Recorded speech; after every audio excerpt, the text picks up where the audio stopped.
This video is about solving higher degree polynomials.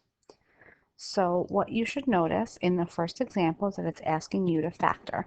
There are 4 terms, so whenever we see 4 terms and we're asked to factor, you should be factoring by grouping. So I'm going to group the first 2 together and then the second 2.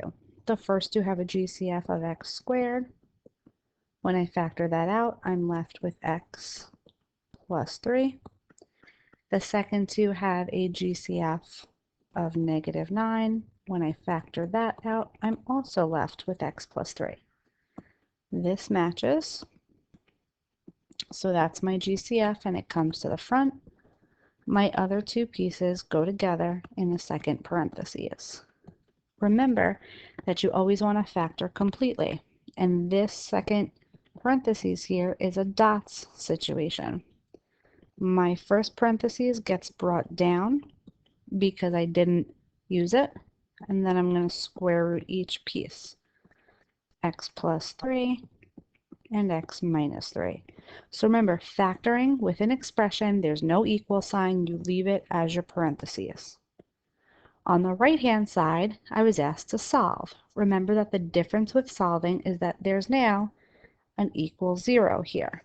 So it's the same problem, but it has an equal 0. So I'm going to take my factored form and put it here, since we already did that on the left.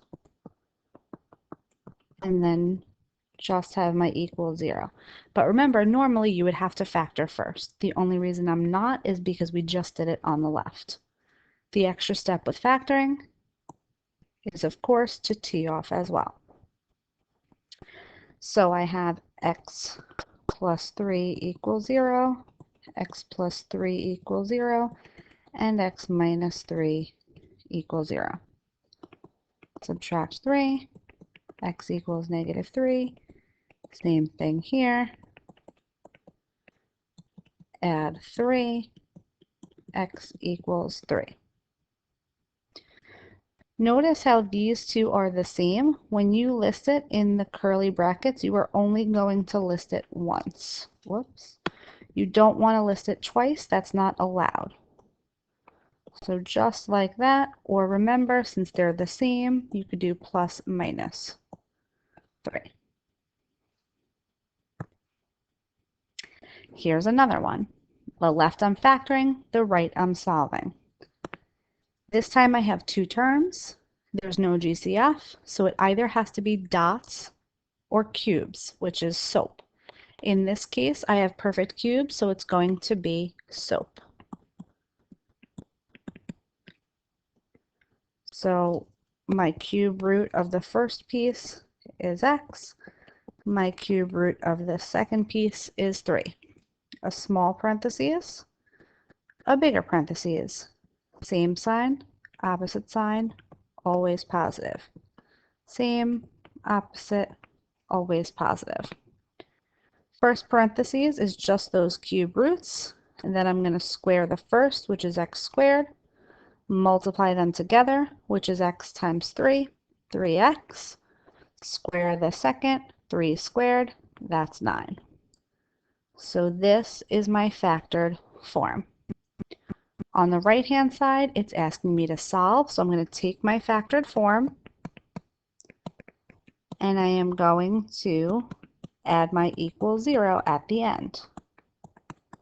And then my extra step is to tee off. On the left-hand side, it's nice and easy. I get x equals 3. On the right-hand side, we know this can't be factored from when we were doing our perfect cubes. The second parentheses can never be factored further, which means if I can't factor something to solve it, I learn to use the quadratic equation. So I have a equals 1, b equals 3, c equals 9. X equals -3 plus or minus the square root, 3 squared minus 4 times 1 times 9, all over 2 times 1. We get x equals -3 plus or minus the square root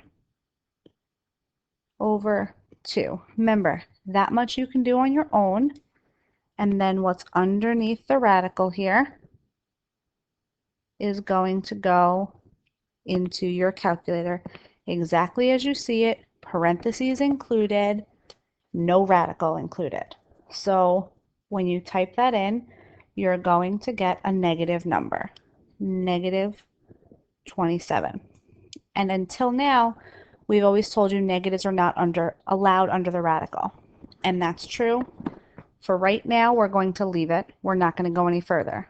So my answers are 3, negative 3, plus or minus the square root of negative 27 over 2. And that's it.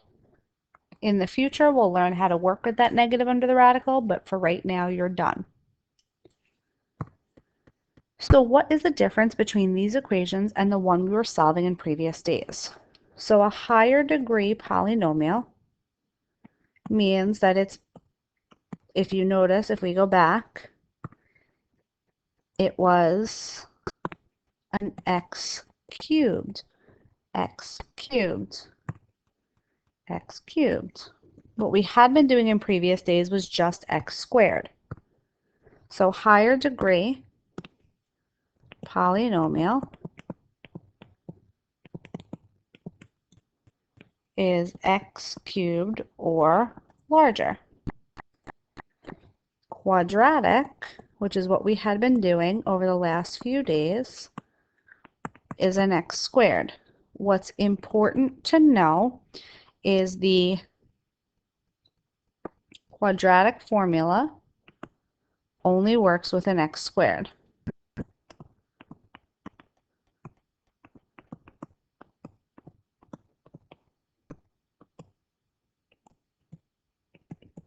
So for example, if I had something like x to the fourth minus 7x squared plus 10 equals 0, and I said to solve, I have an x to the fourth, so I can't use the quadratic formula.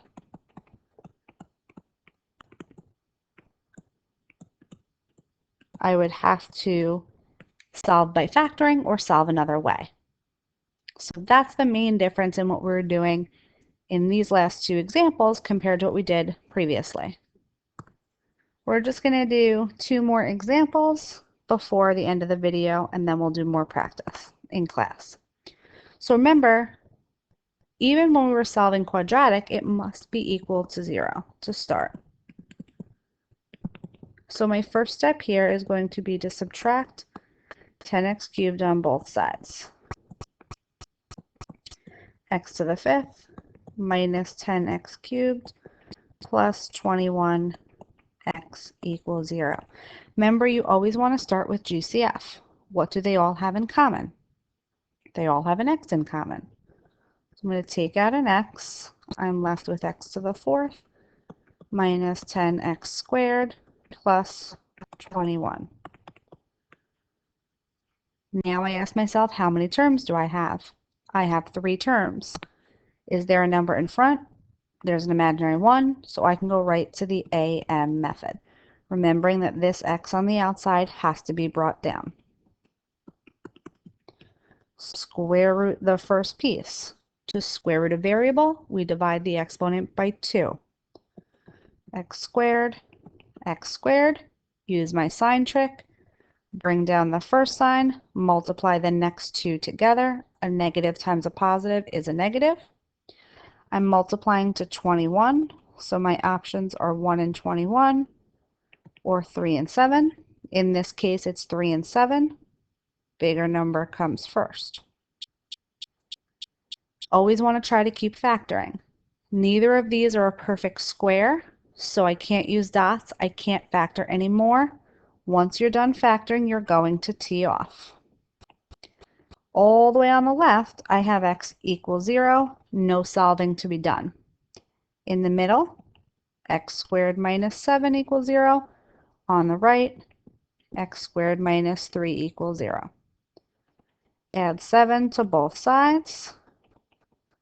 X squared equals 7. I'm still not done because I need x by itself.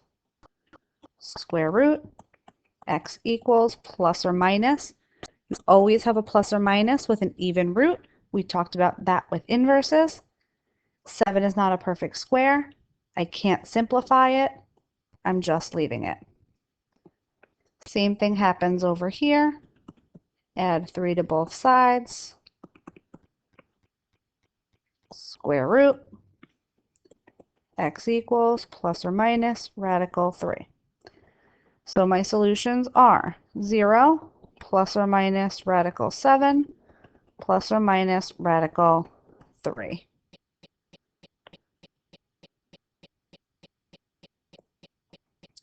Last example. I have 4 terms. I'm going to factor by grouping. 2 at a time, 2 at a time. First 2, GCF is 4x squared. When I take that out, I'm left with 2x plus 1. Next 2, I'm left, my GCF is negative 9. I'm left with 2x plus 1. These match. It comes to the front. These other 2 pieces go together.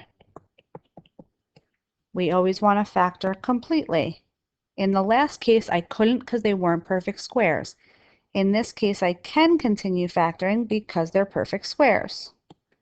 So I have 2x plus 1, 2x plus 3, 2x minus 3 equals 0. Tee everything off 3 pieces. 2x plus 1 equals 0. Subtract 1. Divide by 2. So x equals negative 1/2. In the middle, 2x plus 3 equals 0. Subtract 3. Divide by 2. X equals negative 3/2. Last one, 2x minus 3 equals 0. 2x equals, we should be adding 3 this time. 2x equals 3. Divide by 2. X equals positive 3/2. So I have 3 different answers. I have 1/2, and then I have plus and minus 3/2. So that's how you factor higher level trinomials. It's the same thing we've been doing. There's just going to be some more steps involved or some more factoring involved. But remember, the key thing is you have to factor unless it is a quadratic, which is an x squared. The x squared is the only time you can use the quadratic formula.